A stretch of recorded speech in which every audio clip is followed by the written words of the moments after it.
A continuación les presentamos Hablemos de Reumatología con Fundación FER, un programa de la Fundación Puertorriqueña de Enfermedades Reumáticas. Buenos días, bienvenidos a su programa Hablemos de Reumatología con Fundación FER. Mi nombre es Grisel Lugo, soy la directora ejecutiva de la Fundación Puertorriqueña de Enfermedades Reumáticas, una entidad sin fines de lucro cuya misión es aportar al bienestar general del paciente con condiciones reumáticas para que tengan una vida más saludable, activa y productiva.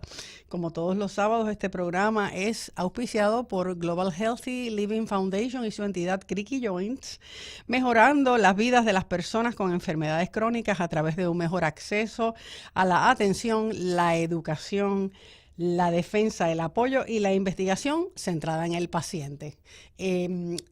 Ustedes saben que este programa, al igual que los programas previos, se pueden ver cuantas veces ustedes quieran, los pueden compartir en tu página o en tu perfil, porque están en nuestra página web www.fundacionfer.org, están en la plataforma de YouTube, FER, Fundación FER, y están también en nuestra página de Facebook, a la cual te invito a que les des like para que te enteres de todas las cosas que pasan en nuestra entidad. Pro pacientes y para pacientes, o sea que todo lo que ustedes quieran saber para educarse y aprender a manejar su condición lo pueden encontrar en nuestra página www.fundacionfer y todas las plataformas de internet. Estamos aquí en la mañana de hoy, como todos los sábados, con un tema que es de interés general para la comunidad, pero específicamente para pacientes reumáticos. ¿Cuántas veces usted ha ido a la oficina médica y cuando sale de la oficina, saliendo por la puerta, se acuerda de que quiere hacer una pregunta en particular a ese médico que fue a visitar, sea su reumatólogo, su internista, su generalista, cualquiera de los médicos, pero en este caso los reumatólogos? Se me olvidó preguntarle algo o quería saber sobre algo que usted en la semana estuvo pensando. Yo cuando llegue a donde ese doctor le voy a decir, pero pasa generalmente que estamos tan, a lo mejor posiblemente ansiosos o nerviosos que se nos olvidan. Algunas personas lo anotan, algunas personas van con un acompañante que les ayuda y que es muy importante para que escuche desde otra perspectiva lo que le dice ese médico. Pero en la mañana de hoy tenemos con nosotros a una persona que nos ha dado un apoyo incondicional durante todos estos 10 años de la Fundación, la doctora María Recut, reumatóloga. Buenos días, doctora. Buenos días, Grisel, buenos días a todos. Bienvenida una vez más. Ella ya es veterana aquí con nosotros, así es que sabe lo que hacemos nosotros acá. Queremos darle un repaso a su trayectoria como profesional.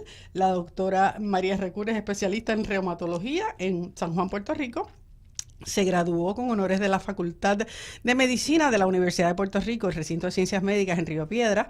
Tiene más de 39 años de experiencia diversas, especialmente en reumatología y medicina interna. La doctora María Recut tiene su práctica en Santurce. Así es que le damos la bienvenida. Gracias. Para contestar esas preguntas más comunes en la reumatología, ¿verdad, doctora? Que se le ocurren a las personas cuando están ahí frente al médico o cuando están en su casa y después no se acuerdan que había que preguntar. Vamos a comenzar de inmediato con el programa y a hablar sobre este tema tan interesante hoy.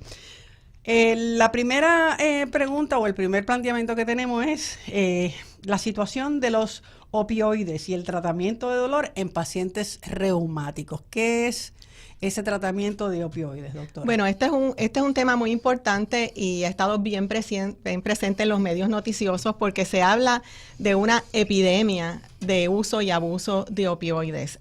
Claro, esto no es una epidemia como tal porque esto no es contagioso, no es infeccioso. Pero para comenzar, pues los opioides son medicamentos que son derivados de la codeína, por ejemplo, la oxicodona, hidrocodona, medicamentos derivados de la morfina. Y se ha incluido en estos medicamentos también el tramadol, que es un medicamento que se usaba muy libremente en reumatología y en cualquier médico que manejaba dolor, y ahora está bien controlado porque se ha metido bajo la clase de medicamentos que son narcóticos. El problema con esto es que sobre 100 personas a diario mueren en Estados Unidos por sobredosis de opiáceos. y el 40% de estas muertes son medicamentos recetados. Wow. Así es que eso ha puesto una responsabilidad bien grande sobre todos los médicos que recetamos este tipo de medicamentos. De hecho, han habido muchas directrices federales que tienen bien controlado ahora el uso de esto. Se supone, y muchos planes médicos ahora lo hacen así, que solamente autorizan el despacho de este tipo de medicamento para 7 días. Porque esto se supone que se usa en personas pues que han tenido una fractura, que tienen una cirugía, tienen un dolor muy fuerte que tienen un dolor agudo en el momento. Un dolor de muelas, etcétera. Exacto, sí. Pero no es algo que entonces se supone que uno use a diario por meses y meses, porque entonces se crea una dependencia. Y lo interesante de esto es que el uso crónico de estos medicamentos va activando receptores de dolor. O sea, que a la larga, aunque parezca contradictorio, estas sustancias causan más dolor de lo que quitan. Eso sí que no lo sabía. Y ha sido un problema bien grande. El tramadol, por ejemplo, es un medicamento que se usa en personas que son alérgicas a aspirina, así que era parte de nuestro armamentario, pero pues ahora no se puede usar así. O sea, y doctora, entiendo yo desde mi perspectiva como público general, no como médico porque no soy médico, que el tramadol se utiliza, como usted muy bien dijo, para una persona que ha tenido o tiene un dolor muy fuerte, por ejemplo, una extracción de muelas o de dientes, etcétera, específicamente porque eso se sabe que duele muchísimo y vamos a quitarle el dolor de eso en particular. Pero dolores crónicos, de los cuales vamos a hablar más adelante, a lo mejor ese particular... No es, de hecho, las directrices de reumatología son que nosotros no podemos tratar dolores crónicos como artritis, etcétera, con opioides, porque lo que nosotros tenemos que hacer es ir a la causa de la condición, tratar de usar antiinflamatorios y otras modalidades, por ejemplo, programas de ejercicio, de meditación, hasta tratamiento psicológico, para tratar de ayudar a la persona a manejar el dolor. Pero lo importante que nosotros tenemos que hacer como reumatólogos es ir a la causa de esto y el tratamiento que haya que hacer para parar el proceso de la condición, pero no meramente taparlo con un medicamento que puede ser potencialmente bien problemático, sí, y bien serio para el paciente. Y sí, porque se escucha comúnmente, cuando escuchamos en las noticias, a lo mejor lamentablemente, ¿verdad? Celebridades, algunas de ellas que utilizan medicamentos, lo que le llaman los painkillers. Exacto. Para quitar el dolor y entonces ocurre una sobredosis y te mueres. Se muere porque esto causa una depresión del sistema respiratorio y les dan arrestos cardíacos. O sea, estos son medicamentos que son bien peligrosos y sí ayudan mucho porque ayudan para el dolor, pero o sea, hay que saber usarlo en un evento, no para tratar algo que, como nosotros tratamos pacientes que tienen dolor a diario. Así es que esos nombres que se escuchan por ahí, que muchas personas saben y conocen, porque todos conocemos a lo mejor tramadol, oxicodón, oxycontin, sí. Cuidado con eso. Hay que tener cuidado. Y si su médico no se lo quiere recetar y está tratando de buscar otra alternativa, pues entiendan la razón detrás de esto. Que es... quizás es como una herida bien grande, taparla con una curita. No, eso no se puede hacer así porque lamentablemente te va a hacer más daño que bien. A la larga. A la larga. Así es que ya saben. Doctora, próxima pregunta. También es importante que muchas personas se acercan a nosotros y nos preguntan, ¿es cierto que se utilizan quimioterapias para tratar condiciones reumáticas? Sí, es cierto, se usan quimioterapias para tratar enfermedades reumáticas, pero lo importante es saber que las dosificaciones son bien diferentes. Nosotros en reumatología, muchas de las condiciones autoinmunes, la artritis reumatoide, tenemos que tratarlas con quimioterapias, pero son en dosis bien bajas, se mantiene uno dentro de unas dosis bien seguras y lo importante es que hay que dar seguimiento. O sea, un paciente que se empieza en este tipo de tratamiento no se puede perder, tiene que seguir haciendo laboratorios cada 3, 4 meses, pero son tratamientos bien efectivos y lo que pasa es que a veces pues la persona coge miedo, me están dando una quimioterapia, debo tener cáncer, no. Sí. No. Sí, todavía mucha gente sigue pensando que el lupus es cáncer y posiblemente tiene que ver con el tratamiento. Yo entiendo que probablemente tiene que ver con o sea, ese concepto erróneo. Puede ser porque como se tratan con algunos medicamentos parecidos a los que usan los oncólogos, pues se cree que el lupus es cáncer, que el lupus no es cáncer. Así es que, y ninguna de las condiciones No, reumáticas, nosotros así que no. Si usted se le diagnostica cáncer, lo van a referir a un oncólogo. O sea, los reumatólogos no tratamos cáncer. así es que no se asuste si la persona que usted visita, su médico le dice que va a utilizar un tratamiento que es una quimioterapia, porque realmente es que la dosis es la diferencia. La dosis es la enorme. diferencia, el seguimiento, y lo que sucede aquí, Grisel, es que la persona va a la farmacia, el farmacéutico le dice esto es una quimioterapia, el vecino le dice esto es una quimioterapia, la persona se asusta.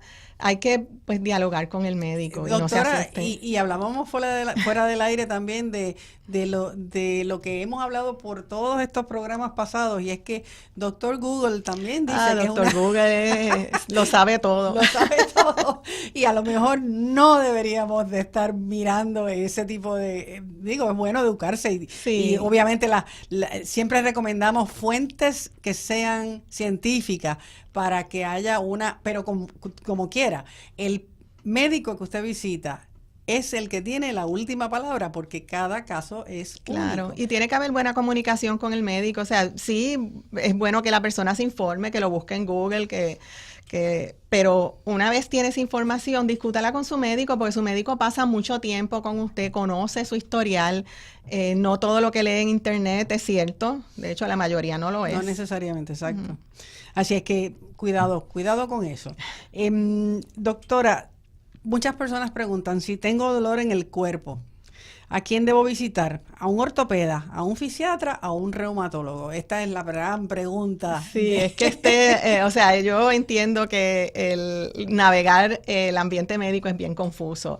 Primero que nada, pues se recomienda que cada persona tenga su médico primario, ¿verdad? Un médico de familia, un internista, porque lo puede ayudar a navegar esto. Ahora, habiendo dicho eso, un ortopeda es el especialista que básicamente está dirigido a tratamientos quirúrgicos. O sea, si usted tiene una fractura, si va a reemplazarse una rodilla, una cadera, pues el ortopeda es el médico para eso. De hecho, los ortopedas ahora pues se especializan, hay ortopedas dentro de los de rodilla y cadera, pues hay ortopedas que solamente hacen reemplazo, hay ortopedas que son más medicina deportiva, entonces hacen artroscopía, hay ortopedas de hombro, de mano, Que son subespecialidades. que son subespecialidades de columna. El fisiatra como tal, pues va más dirigido a la terapia física, probablemente a la rehabilitación. A la rehabilitación, es médico, así que si usted va con algún dolor, él puede averiguar de dónde sale, o sea, hacerle su MRI. El reumatólogo más bien lo que hacemos es pues dolores generales, cuando es artritis, cuando son condiciones autoinmunes, o sea que es un poquito diferente. Para contestar la pregunta, probablemente si usted se lastimó y tiene un dolor de hombro, pues quizás puede ver tanto al fisiatra como al reumatólogo como quizás un ortopeda, pero sepa que el ortopeda va dirigido más a cirugía. Un dolor de espalda, pues quizás un fisiatra le puede empezar con terapia. ¿Y cuándo llegamos al reumatólogo, doctora? Pues el reumatólogo, cuando uno tiene dolores articulares que uno no sabe de dónde vienen, o si le han diagnosticado un tipo de artritis, especialmente si es una artritis inflamatoria, pues ahí ya el reumatólogo puede entonces evaluarlo y comenzar un plan de tratamiento. Muchas personas que se acercan a nosotros también, yo he escuchado que, mira, debo de ir a tal médico, por ejemplo, un reumatólogo, debo ir a un ortopeda, como si esto fuera un catálogo de voy a escoger a quién voy a visitar Sí. porque este es el que hace esto, y en realidad es un poquito complicado porque a veces ese reumatólogo no necesariamente va a lidiar con lo que usted tiene, a lo mejor tiene otra cosa que lo Sí. debe de ver otra persona, y como muy bien dice la doctora, el médico generalista o el médico internista o el médico de familia es el que puede referirlo a que vaya entonces a visitar el médico indicado. Exacto, el Así. médico que ya lo conoce, que sabe de todos sus padecimientos y el historial. El historial suyo y El el historial historial del paciente. familiar también, que es muy Exacto. importante. Para las personas que nos están escuchando sintonizados recientemente, estamos hablando por todas las plataformas de Radio Isla 1320 AM, radioisla.tv y Radio Isla Facebook Live, para que también nos puedan ver, con la doctora María Recull, reumatóloga, y estamos hablando de las preguntas más comunes en la reumatología, algunas de ellas, porque pueden ser hay millones. muchísimas, ¿verdad? aunque hemos hablado aquí previamente de esto, brevemente, doctora, ¿cuál es, que es muy fácil inclusive confundirse con qué es osteoartritis y qué es osteoporosis? ¿Qué diferencia hay? Pues esa es una pregunta que nos hacen todo el tiempo porque las dos empiezan con osteo. Y osteo solamente quiere decir que viene de hueso, pero son dos entidades muy diferentes. La osteoartritis quiere decir que hay desgaste de el cartílago, que es ese cojín que tenemos entre las articulaciones. Y entonces cuando empieza ese proceso de desgaste, pues se forman espuelones, y es un proceso más bien bastante común a medida que pasa el tiempo, o sea, lo que hablamos del proceso de wear and tear, quizás de envejecimiento. La osteoporosis es totalmente diferente porque tiene que ver con la estructura del esqueleto. Es un hueso más frágil, un hueso falto de calcio, un hueso que se pone, como dice la palabra osteoporosis, un hueso poroso. Como si fuera tiza. Como si fuera tiza y está bien propenso a fracturarse. Los tratamientos para las dos entidades son totalmente diferentes y uno puede tener una o la otra o puede tener las dos. O las dos. Eso es importantísimo, ¿sabes? Lo que muchas personas piensan. También dentro de esta línea de palabras de osteoporosis y osteoartritis está la osteopenia, ¿verdad? Sí, la osteopenia es algo, un grado más leve de osteoporosis. El hueso está falto de calcio, pero no está poroso. El hueso poroso tiene como unos boquetitos y se fractura fácil. El hueso osteopénico no tiene esos boquetitos y todavía. Esas personas que tienen osteopenia deben de tener un seguimiento médico Deben también. tener un seguimiento, deben tener por lo menos un programa de ejercicio, de ingesta adecuada de calcio, especialmente en la dieta, y de ingesta adecuada de vitamina D. Escuchen eso, importante. La dieta es importante y los ejercicios ni se diga. Y estos son dos temas que son para, sí, para mucho, un programa, para largo rato. Para mucho Doctora, ¿se pueden vacunar las personas con condiciones reumáticas? Sí, se pueden vacunar y se deben vacunar. Y aquí yo quiero hacer una salvedad de mi opinión personal, que yo pienso que las vacunas han sido el adelanto más grande que ha tenido la humanidad. Porque anteriormente las epidemias, y estas son epidemias de verdad, de fiebre amarilla, de viruela, de sarampión, acababan con poblaciones, y eso ya no se está viendo gracias a las vacunas, o sea que es totalmente preventivo. La viruela es algo que se ha erradicado por completo. Importantísimo. El polio, que era... Yo no soy tan mayor, pero me acuerdo cuando yo era pequeña que hubo la epidemia de polio y amiguitos míos pues se fueron afectados. O sea, la vacuna acababa de llegar. Así es que es muy importante. Pero habiendo dicho eso, los pacientes de enfermedades reumáticas que están en tratamientos inmunosupresores no se pueden vacunar con vacunas que son de virus vivo. Escuchen bien esto. Y ahí pues tienen que preguntarle a su médico. Yo les voy a dar, por ejemplo, las vacunas de virus vivo son las vacunas de lo que es el sarampión, MMR, ¿verdad? Sarampión, papera y rubela. La vacuna que había antes para culebrilla era virus vivo. Ahora tenemos una vacuna nueva, o sea, la vacuna anterior era Zostavax. Para culebrilla. Que para culebrilla, que es virus vivo. Ahora tenemos la nueva, que es Shingrix, que es para la culebrilla, y esa no es virus vivo. Esa se puede usar. La vacuna de fiebre amarilla, que no es algo que usualmente uno use aquí, pero hay veces que si uno va a viajar a otros países se le exigen. Ese es virus vivo y una persona que está en tratamientos con inmunosupresores no la puede usar. Ahora, la influenza, después que sea la inyectable, porque hay una influenza que es en spray nasal, que ese es virus vivo, pero esa no se pone casi. Okay. La que es inyectable, la vacuna de pulmonía, la vacuna de hepatitis, todas esas sí se pueden usar. Y no solo se pueden usar, sino que se deben usar. Se deben usar. Así que es importante que mantengan eso en mente, que la contestación varía dependiendo, ¿verdad? El tipo de vacuna. Tu condición y de su condición. Sí. Doctora, cuando hablamos de los pacientes reumatológicos, generalmente se habla del dolor crónico. Crónico, esa palabra es casi permanente en todas estas condiciones. ¿Qué quiere decir dolor crónico?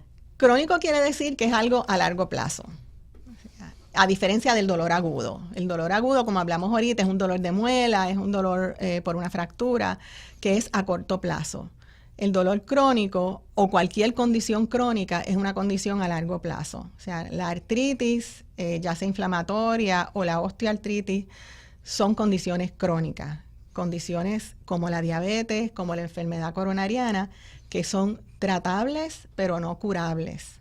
Eso es importante. O sea, ¿Por qué Cuando hablamos de dolores crónicos y de condiciones crónicas, se dice que no existe una cura. ¿Por qué no existe esa cura todavía? Yo siempre digo, no existe cura aún, todavía. Pensando que a lo mejor en el futuro puede existir una cura, ¿verdad? Sí. Esa pregunta es la de los 64,000 chavitos. Eso, o sea, en reumatología nosotros estamos constantemente en la búsqueda de esa cura, especialmente en artritis reumatoide. Y lo más cercano que nos hemos llegado es a poder decir que un paciente llega a una remisión. Y hay criterios para establecer que el paciente esté en una remisión. Quiere decir que el paciente probablemente podrá estar sin medicamentos, pero siempre se debe seguir, porque son condiciones que no se curan, que no se van. El desgaste de una articulación, una vez está ahí, no revierte. Las condiciones autoinmunes pueden tranquilizarse, esconderse, pero en cualquier momento pueden despertar. Puede haber un flare. Puede haber un flare. Es como la diabetes, que el paciente, también se busca una cura, se está hablando de trasplantes de células de páncreas, pero hay que por lo menos hacerse de la mente que son pacientes que van a necesitar pues estar en tratamiento o por lo menos en seguimiento. Y como la hipertensión y este tipo Exacto. de cosas. Cuando hablamos de condiciones reumáticas, a veces se habla de condiciones reumáticas y se relacionan con el sistema inmunológico. ¿Por qué, doctora? ¿Qué quiere decir que están relacionadas? No todas, ¿verdad? No todas. Pero no que todas. las que se relacionan con el sistema inmunológico. Sí. Muchas veces las condiciones que nosotros llamamos autoinmunes presentan con dolores musculoesqueletales. Yo siempre digo que por eso es que los reumatólogos acabamos tratando este tipo de condición. El sistema inmunológico es el ejército que todos tenemos adentro, que nos protege de cualquier invasor. O sea, si nosotros nos invade una bacteria, nuestro sistema inmunológico, o sea, nuestro ejército, se da cuenta que es algo extraño y la ataca. Lo que ocurre con las enfermedades autoinmunes es que hay un desorden en la detección y nuestro sistema inmunológico, nuestro ejército, no reconoce lo que es de nosotros. Por ejemplo, en la artritis reumatoide, nuestro propio cuerpo ataca nuestras propias articulaciones. Tenemos un enemigo. Tenemos un enemigo adentro. Sí, básicamente. Algo cambia, el switch se cambia. Algo ocurre que entonces el sistema inmunológico deja de reconocer las articulaciones como nuestras. Entonces empieza a atacar y quiere decir que se producen muchas sustancias que produce el sistema inmunológico, que se come el hueso, que destruye las articulaciones, que inflama. De hecho, el sistema inmunológico que nosotros tenemos está constantemente velando inclusive células cancerosas, porque siempre se dice que hay mutaciones todo el tiempo y las células se transforman y pueden ser potencialmente cancerosas, pero nuestro sistema inmunológico los reconoce temprano y los ataca y ahí lo para. O sea que el sistema inmunológico es bien importante, pero cuando hay un desorden, entonces puede causar un daño grande. Es un arma de doble filo, posiblemente. Se convierte en un arma de doble filo, ¿verdad? Se convierte en un arma de doble filo. Porque si nos ataca y va entonces a presentar unos síntomas que para otras enfermedades, entiéndase, una fiebre, o es un indicio de que hay algo que está mal. Exacto. Pero en este caso es que simplemente la condición va a ser permanentemente tener esa condición, inflamación, fiebre, etcétera, en condiciones que están relacionadas con el sistema inmunológico. La siguiente pregunta tiene que ver con los tratamientos. Hay personas que van al médico y el médico les dice, ¿verdad? Le hace un diagnóstico y les recomienda un tratamiento. Esa persona decide que no va a recibir tratamiento. ¿Qué pasaría con estos pacientes que tienen una condición? Vamos a ceñirnos, por ejemplo, a la artritis reumatoidea. No recibo tratamiento. Si decido que no voy a tomar nada, ni voy a hacer nada, me voy a quedar con el dolor, ya está. ¿Qué va a pasar con ese paciente? Bueno, ¿qué podría pasar? En la artritis reumatoide, pues eventualmente causa destrucción de las articulaciones. Y esto es un proceso que va, como le digo, subclínico, o sea, por debajo. Antes nosotros hacíamos radiografía y cuando uno veía la radiografía normal y ya a los años una destrucción total. Ahora se puede hacer sonografía musculoesqueletal y en la sonografía, tanto como en el MRI, se puede ver que esta destrucción comienza bien temprano. Entonces, si uno no ataca esto temprano, pues acaba con las articulaciones. Y no solo eso, sino que artritis reumatoide también tiene manifestaciones extraarticulares, o sea, puede tener complicaciones tanto oftalmológicas, o sea, de la vista, del corazón, del sistema hematológico, o sea, hay muchas. Y entonces si uno se va a otro tipo de enfermedad como lupus, por ejemplo, si el lupus no se trata, pues uno se puede dañar el riñón, la persona acabar en diálisis. O puede morir también. O puede morir, que antes la mortalidad era bien alta en lupus. Esto ha cambiado muchísimo con los tratamientos que tenemos ahora. Eso es correcto. Así es que y de ahí vamos directamente a la siguiente pregunta. ¿Por qué estas condiciones reumáticas, algunas son catastróficas y otras no necesariamente? Sí, pueden ser bien potencialmente catastróficas muchas de estas condiciones. Algunas no tanto, o sea, si uno pues habla de osteoartritis, por ejemplo, pues osteoartritis, pues como es un proceso de desgaste, lo más que puede pasar es que haya que reemplazarle la articulación. O que puede haber una fractura, ese tipo de cosas. Esa es osteoporosis, que puede haber una fractura, pero si es osteoartritis... Gracias, doctora. Sí, si es osteoartritis, pues, pero cuando hablamos de condiciones autoinmunes, pues puede ser bien nefasto. Por ejemplo, lupus que afecte el sistema nervioso central, la persona convulsa, le puede dar psicosis y puede morir. Lupus afectando pulmón, lupus afectando corazón. O sea, son condiciones bien serias. Que tuvimos un programa sobre esclerodermia y de verdad que es sorprendente porque muchas personas desconocen que ese tipo de condición puede ser muy difícil. Hay otra condición también autoinmune que es la polimiositis, que es cuando el cuerpo ataca sus propios músculos. Entonces, si no se trata, pues también se puede morir porque el corazón es un músculo, ataca los pulmones, o sea, ataca órganos que son vitales. Aparte de los músculos que estas personas muchas veces no pueden ni caminar. Pero hay tratamiento y si se coge temprano, pues... Así es que atando unas preguntas a otras, si no recibes tratamiento adecuado, sabes lo que puede ocurrir, ¿verdad? Te puedes incapacitar, te puedes poner grave y puedes morir. Con condiciones que no necesariamente son catastróficas si se tratan a tiempo, si tienen un tratamiento adecuado además, ¿verdad? Y obviamente algunas de ellas pueden ser catastróficas de entrada, como el lupus, esclerodermia, polimiositis, etcétera, pero también tienen ya un tratamiento, que eso es importante. En el pasado escuchábamos, la gente tiene lupus, se va a morir. Sí, no necesariamente. Inmediatamente. Ya ahora es una situación en donde los profesionales entienden, tienen una ¿verdad? Una gama de alternativas para tratar a estos pacientes y pueden darle una calidad de vida con ese tratamiento específico. Doctora, nos queda ya poco tiempo. ¿Qué recomendaciones generales podemos darle a los pacientes que nos escuchan, como cada vez que, ¿verdad?, terminamos el programa queremos decirle algo más?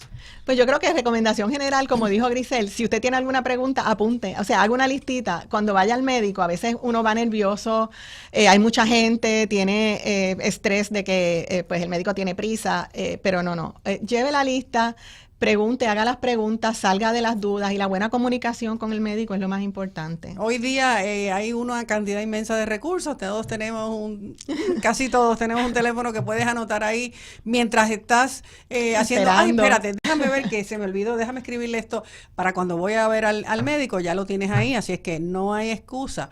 Es importante que haya una excelente comunicación con tu médico. Yo siempre pienso que si el médico, que es ese confidente que uno tiene cuando uno se siente mal, si ese médico no tiene una buena relación contigo, ¿sabes qué? Búscate otro. Cambia de médico. Hay una lista de médicos que puedes seleccionar en tu área. Damos las gracias a la doctora María Recull, reumatóloga, por estar aquí con nosotros una vez más en el día de hoy. Muchas gracias a Global Healthy Living Foundation por auspiciar este programa y los espero el próximo sábado. Mi nombre es Grisel Lugo y este es Hablemos de Reumatología con Fundación FER. Feliz día. Gracias, doctora.